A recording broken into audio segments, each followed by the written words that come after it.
Oke, sip. Kita lanjutkan. Sesi terakhir, setelah kita tadi berbicara terkait dengan implementasi atau mengerjakan dari perencanaan yang sudah dibuat, tiba kita ke tahap yang terakhir dalam siklus proses keperawatan itu, yaitu mengevaluasi dari kondisi yang terjadi hari ini atau saat ini. Nanti dievaluasinya itu kita akan membandingkan dengan luaran atau outcome yang telah kita tetapkan pada tahap-tahap awal. Artinya, kita mengatakan implementasi itu berhasil atau tidak berhasil atau perlu dimodifikasi adalah sesuai dengan target kita di depan. Ya, kita bandingkan. Nah, itu evaluasi. Lalu nanti ada pendokumentasiannya macam-macam. Oke, teman-teman ada yang mau didiskusikan nggak terkait dengan evaluasi keperawatan ini? Silakan kalau ada yang mau bercerita atau ada yang ditanyakan. Ingin bertanya, Nas. Ya, silakan. Di evaluasi keperawatan itu ada catatan perkembangan, Nas.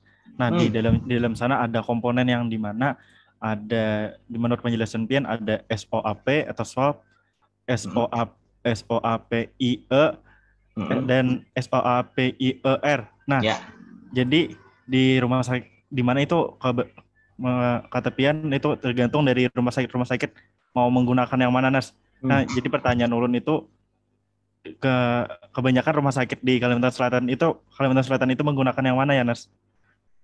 Kebanyakan rumah sakit menggunakan SOAP, bukan hanya di Kalimantan Selatan, tapi bahkan di Indonesia kayak gitu. Cuman SOAP, subjektifnya apa, objektifnya apa, analisisnya apa, responnya apa kayak gitu. Bukan respon sih, planning kayak gitu. SOAP biasanya. Karena kalau kau bilang cuman SOAP aja, textbook kita juga mengatakan ada yang SOAPIE, ada yang SOAPIE, ada yang SOAPIER kayak gitu. Tapi umumnya di rumah sakit sekarang cuman sampai SOAP saja. Gitu. Oke? Ya, terima kasih banyak, Nas. Oke, sip. Nah, sekarang sambil belum ada yang angkat tangan ya. S, subjektif. Oh, objektif. Ini mirip ya dengan awal-awal kita belajar tentang asesmen keperawatan, ya kan? Data subjektif, data objektif kan? Kita belajar waktu asesmen keperawatan. Nah, nanti ketika masuk kapelingan ini pada evaluasi, kita akan mengkaji lagi sebenarnya pasien itu SO-nya apa dulu. Makanya aku bilang di awal di video implementasi tadi, ketika kita melakukan tindakan pada pasien, kita kan di ending akan nanya, gimana perasaannya? Ya sama kayak skill. Yo, pernah ingat nggak? Kita melakukan tindakan sesuatu, misalkan masas, misalkan pada pasien. Gimana Pak? Setelah saya masas, perasaannya agak enakan, jar bapaknya. Nah, itu subjektif loh. Artinya, subjektif pasien mengatakan merasakan nyaman setelah dilakukan masas. Objektifnya gimana? Yang awalnya misalkan pasien meringis-ringis kesakitan, ketika kita masas agak bisa kelihatan rileks misalkan. Nah, objektifnya adalah pasien terlihat rileks misalkan. Itu untuk satu nyeri akut misalkan. Nah, untuk pola napas tidak efektif, subjektifnya gimana? Setelah kita pasang nasal kanul, oksigen jalan, posisi kita semi fowler atau fowler kan, kita tanya, gimana perasaannya, sesak nafasnya tadi gimana?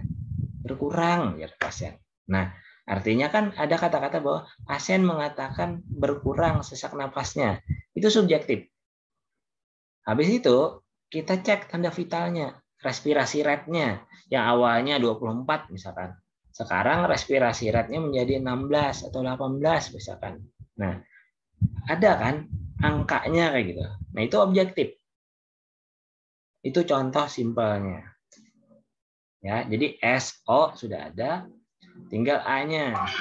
A-nya tadi nyeri akut atau pola napas tidak efektif tadi udah teratasi atau belum. Kalau udah teratasi berarti kan selesai nih masalah keperawatannya.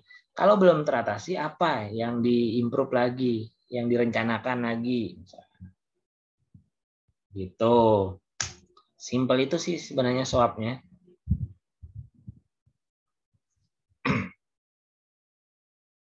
Gimana? Kalau di praktikum sih kita sampai perencanaan aja, karena kan nggak ada ketemu pasien yang secara langsung. Tapi nanti kalau teman-teman PL punya pasien kelolaan, apalagi nanti tahap profesi nurse, pasien itu diasuh beberapa hari, beberapa shift, itu pasti harus bikin swab pada evaluasi gitu.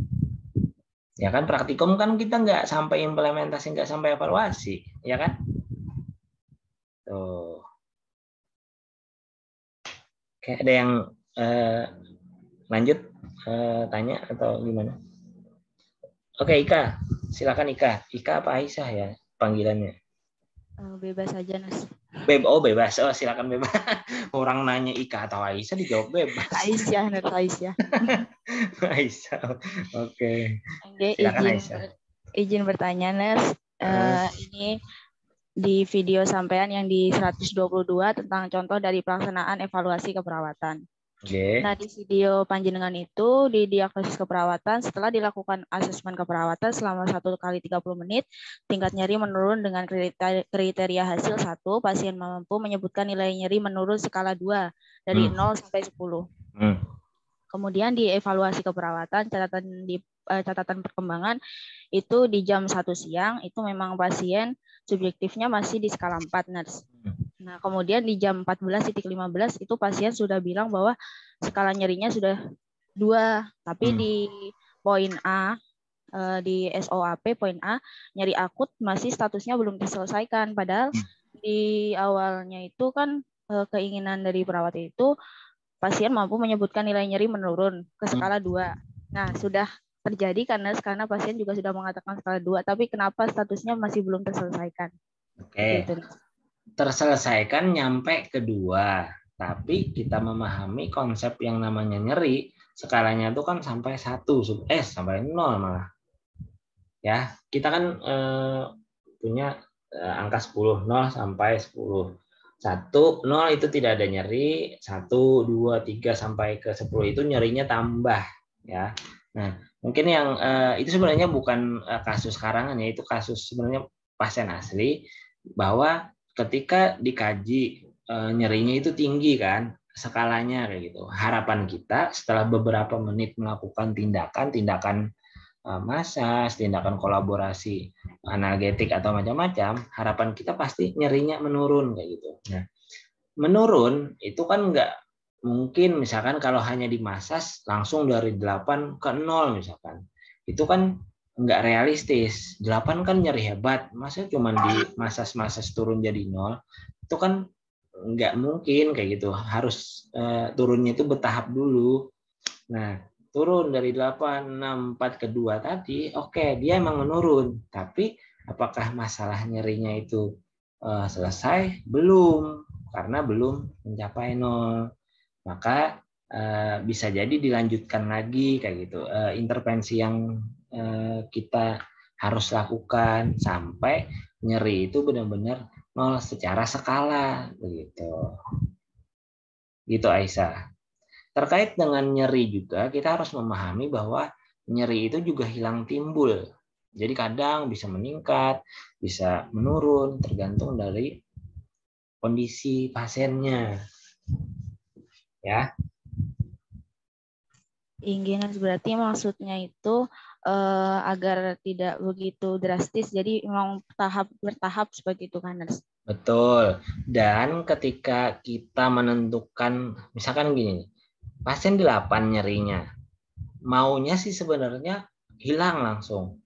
Tapi kita misalkan melakukannya hanya dengan massage, kompres, macam-macam. Itu penurunan nyerinya nggak bisa terlalu signifikan hilang. Itu ibaratnya tuh nggak mungkin lah langsung hilang di massage. Kecuali kita memilih untuk melakukan kolaborasi.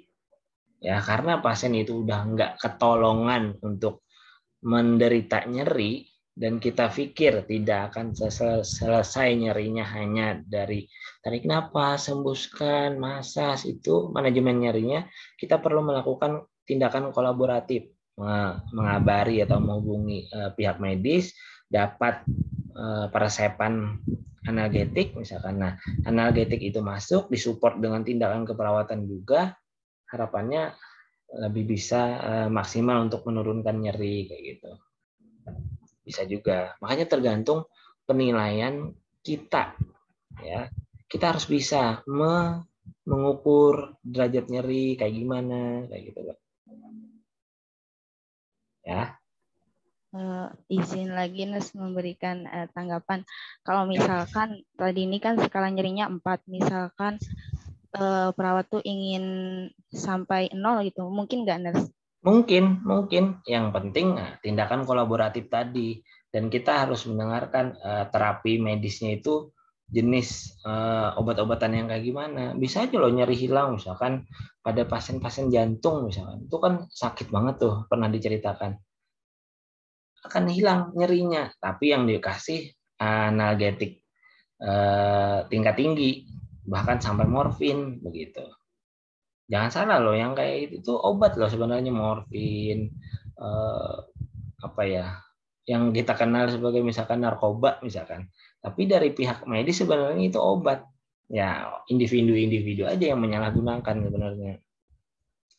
Mungkin orang-orang yang sakit jantung atau sakit kronis yang sangat-sangat berat sakitnya itu bisa loh turun, ibaratnya sampai hilang malahan. Ya, tapi kan obat yang dipakai, kolaborasi yang dipakai juga bukan cuman ibuprofen, bukan cuman paracetamol. Paracetamol ada analgetiknya juga loh. Tapi kan tingkat rendah kayak gitu loh. Bisa. Iya, terima kasih banyak penjelasannya, sangat bermanfaat. Ya, siap. Nanti waktu praktek jangan terkaget-kaget ya melihat obat-obat analgetik golongan merah-merah itu, kalau dibaca morfin ya. Ada loh sebenarnya. Ada, benar. Gitu.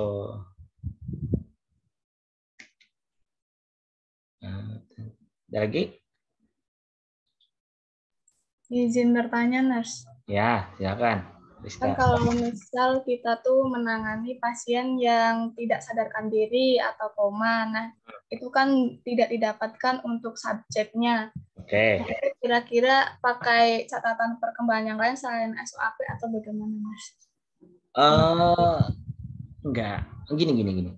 Pertanyaannya kita mengingat yang penegakan diagnosis deh dulu.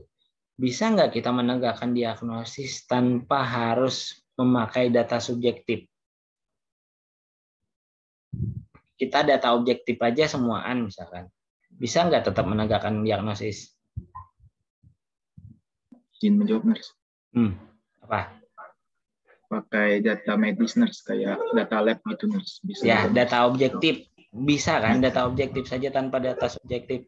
Bisa, Nurse. Nah, itu. Jadi misalkan pasien koma atau pasiennya sadar tapi dia kena stroke misalkan, yang nggak bisa ngomong misalkan. Nah, ayo, tetap masih bisa kita mengevaluasi menggunakan data-data objektif, data-data lab, data-data medis yang Arif tadi, misalkan hasil pemeriksaan fisik kita gimana, hasil ronsennya kayak gimana, hasil labnya kayak gimana, misalkan bisa. Hasil pengamatan kita kayak gimana, bisa. Ya, nggak mesti harus komplit DODS-nya kayak gitu. Ya, jadi bukan format yang kita rubah, nanti ada format yang nggak pakai O misalkan, jangan. Tetap pakai SOAP, tinggal ya kalau misalkan dia koma tadi, ya udah S-nya strip misalkan, artinya kan nggak ada data S, tapi kan diceritakan di O-nya, misalkan pasien koma dengan GCS 111 misalkan, GCS 3 misalkan. Nah, arti oke, berarti emang nggak bisa ngomong pasiennya misalkan. Ya udah, objektifnya aja dipakai. Gitu, Arista. Baik, Nas. Terima kasih. Oke. Ya. Lanjut. Ada yang nanya? Izin bertanya lagi, Nas. Silakan. Tadi kata Pian yang swab itu pada pasien yang yang perawat ada sip itu, Nas. Apakah di ruangan yang misalkan bangsal anak misalnya, Nas. Nah, kalau di IGD dipakai swab juga kan, Nas? Ya, yang namanya swab itu adalah bagian dari evaluasi. Di ruangan manapun, kalau perawatnya itu sudah mengkaji, menegakkan diagnosis, menulis intervensi, melakukan implementasi, dan ketika dia melakukan evaluasi, sesempit apapun waktunya, misalkan di IGD, misalkan cuman ada sekitar 3 jam, misalkan kita pernah di IGD, pernah ngantar siapa misalkan, kan nggak lama kayak di bangsal anak, nggak kayak lama di bangsal penyakit dalam yang berhari-hari kan. Di IGD kan bentar aja, tapi kan ada implementasi kan yang dikerjakan, misalkan pasiennya fraktur terbuka, darahnya berceceran misalkan. Oke. Di situ kan ada misalkan tegak risiko shock misalkan. Apa yang kita kerjakan? Meresusitasi cairannya, pasang infus. Habis itu lukanya tuh entah dijahit, entah dihentikan lah perdarahannya. Nah, itu kan ada implementasi yang kita kerjakan. Habis itu kita bisa mengevaluasi loh. Oh, misalkan waktu dia masuk tadi status cairannya kayak gimana, misalkan kukunya udah mulai membiru misalkan akibat dari atau putih, kehilangan cairan darah yang berlebih. Nah, ketika kita evaluasi lagi, oh udah mulai merah. Terus tadi darahnya mengalir cepat kayak gitu. Sekarang enggak lagi karena udah dijahit, udah didip, udah ditahan, ditekan kayak gitu. Nah, itu kan ada data yang bisa dibandingkan. Ya tetap aja yang namanya dievaluasi di situ. Gitu. Walaupun secepat di IGD misalkan. Gitu, Rizka. Yes, terima kasih banyak, Mas. Ya, oke. Nah, karena tadi ngomong tentang di IGD, nanti terdapat beda setting loh, teman-teman. Kalau di ruang perawatan, perawat mungkin akan santai, kaji dulu, nulis dulu, baru implementasi, baru evaluasi. Kan di ruang perawatan biasa tuh, yang santai, nggak hektik lah. Nah, kalau di IGD biasanya teman-teman perawat tuh mengerjakan dulu, life saving dulu. Oke, sambil pengkajian, sambil pasang ini. Tapi secara mindset, dia asuhannya jalan. Ketika orang kehabisan cairan atau darah, kayak berarti harus ada resusitasi cairan. Bocornya tadi harus ditahan, kayak gitu. Sebenarnya dia memakai atau menggunakan proses asuhan, tapi secara pendokumentasian yang mungkin nanti susulan ketika pasien stabil dulu. Ya, itu kalau di setting kegawatan. Jangan sampai di setting kegawatan kita nulis dulu, ujar seri harus ditulis dulu, baru implementasi boleh. Salah lagi. Ya. Masa iya? Sebentar malah lu nulis dulu nih, belum selesai nih perencanaan apa yang hendak lu implementasikan misalkan. Aduh, kocak lagi deh. Jadi tergantung settingnya. Kalau setting yang santai ya nggak apa-apa, terstruktur kerjaannya. Asesmen dulu, perencanaan, baru implementasi, baru evaluasi, kayak gitu loh.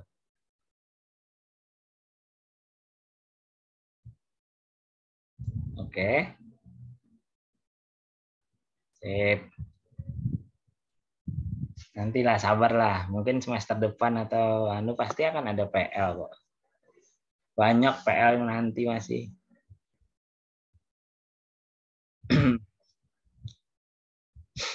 Mana? Ada yang tanyakan lagi?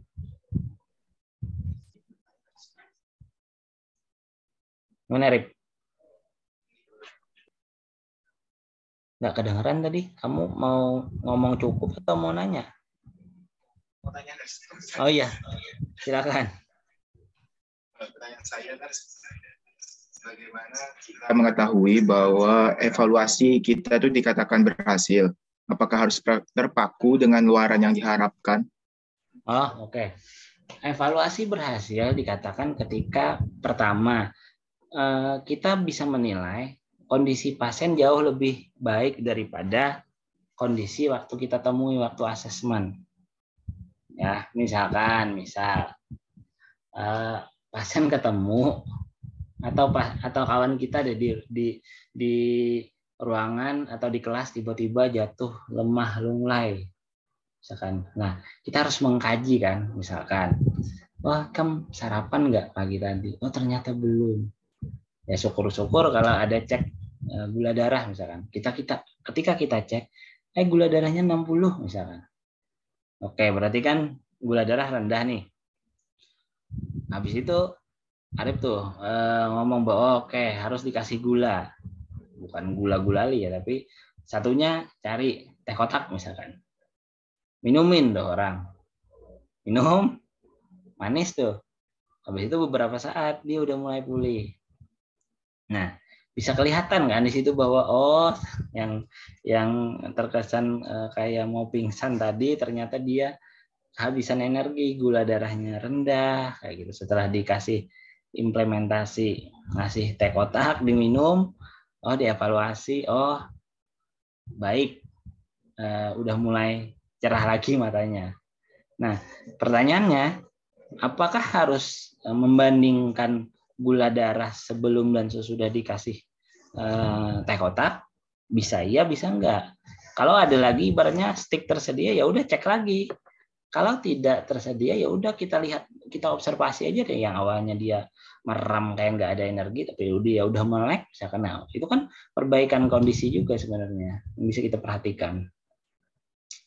Begitu, itu simpel analoginya kayak gitu loh. Jadi bisa kita lihat dari perbaikan kondisi pasien yang terjadi. Tapi ada loh beberapa kondisi yang nggak bisa langsung kita amati membaik. Contoh, pasiennya luka misalkan.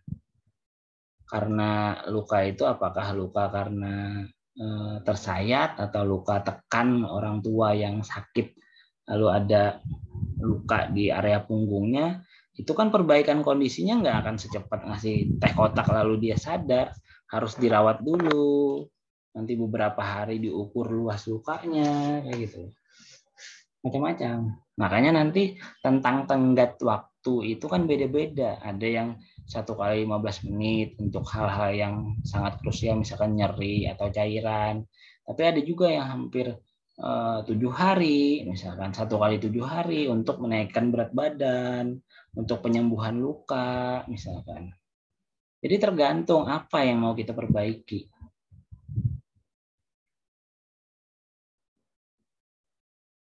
Ya, gitu. Ada lanjutan? Oke, sudah cukup, Nurs. Oke. Berarti kalau ulang simpulkan, berarti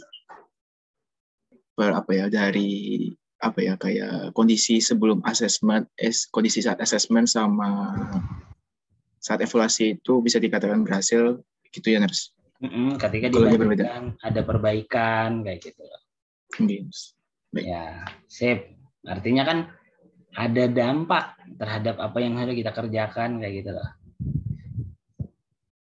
Ya. Lanjut. Ada yang mau tanya lagi?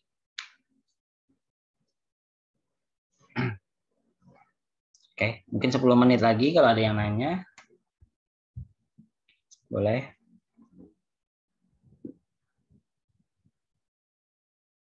Nggak ada? Oke. Ya kalau tidak ada, nggak usah dipaksa. Nggak usah dipaksa. Yang jelas, ini kan sesi penutup ya, ibaratnya tuh kalau kita tarik ke belakang, kita ketemu pasien, kita kaji kan, kita dapatkan data-data dari pasien, kita rumuskan apa sih masalah keperawatan yang muncul kayak gitu. Kemudian kita bikin luaran atau target dari kondisi sakit pasien atau respon pasien yang terjadi, luarannya apa harapan kita. Lalu kita susun perencanaan untuk menyelesaikan masalah menuju luaran yang ada. Lalu perencanaan tadi kita kerjakan dengan cara apapun, psikomotor, edukasi, membangun percaya diri pasien, kita kerjakan implementasinya. Setelah itu baru kita evaluasi. Apakah kondisi pasien setelah kita kerjakan tadi menemui target luaran yang sudah kita tetapkan sebelumnya? Ketika sudah menemui, artinya masalah keperawatan yang ada pada pasien itu bisa kita katakan selesai. Kalau misalkan ada sisa, misalkan nggak selesai sama sekali, berarti kan sebagian aja nih. Berarti kan teruskan lagi nanti implementasi tadi. Karena pasien kan dirawat nggak cuma satu shift, begitu. Ya, begitu siklusnya. Evaluasi keperawatan ini kan kalau pasien di bangsal dirawat, itu tiap shift nanti dievaluasi loh. Makanya saya contohkan kan ada pencatatan perkembangan pasien kayak gitu. Jadi shift pagi kita asuh, jam 1 siang bikin catatan perkembangan pasien, jam 2 kita operan dinas, yang jam 2 juga mengintervensi lagi berulang terkait dengan pasiennya tersebut. Jam 7 malam sebelum jam 8 operan lagi, mengevaluasi lagi, shift malam begitu juga sampai pasien berhari-hari dirawat begitu. Ya. Oke, makanya saya pernah singgung bahwa evaluasi keperawatan yang ada di catatan perkembangan pasien itu juga yang namanya asesmen ulang. Oke. Jadi asesmen itu nggak cuma dibayangkan di awal aja. Kita dievaluasi juga melakukan asesmen sebenarnya, mengkaji, mengobservasi, melakukan pemeriksaan. Itu kan asesmen juga sebenarnya. Ya. Oke lah. Sip. Ya, mudah-mudahan berjilid-jilid pertemuan kita, ada 12 pertemuan dengan saya, 2 pertemuan dengan Mas Eka di awal, memberikan modal untuk teman-teman melanjutkan kepada keperawatan yang lebih spesifik ya. Karena mata kuliah PKBK adalah dasar untuk teman-teman belajar melakukan atau membangun suatu proses keperawatan. Nanti di keperawatan yang lebih spesifik teman-teman akan dihadapkan kasus ini, kasus itu, penyakit ini, penyakit itu, dan teman-teman akan membuat asuhan keperawatan. Intinya kayak gitu. Ya, mudah-mudahan lancar ke depannya untuk mata kuliah keperawatan yang lainnya. Ya, saya akhiri, saya cukupkan. Mudah-mudahan berkenan. Selama ini kita berinteraksi. Selamat belajar, sukses untuk ujiannya nanti. Ya, saya akhiri. Wassalamualaikum warahmatullahi wabarakatuh. Waalaikumsalam warahmatullahi wabarakatuh. Terima kasih banyak, Ner.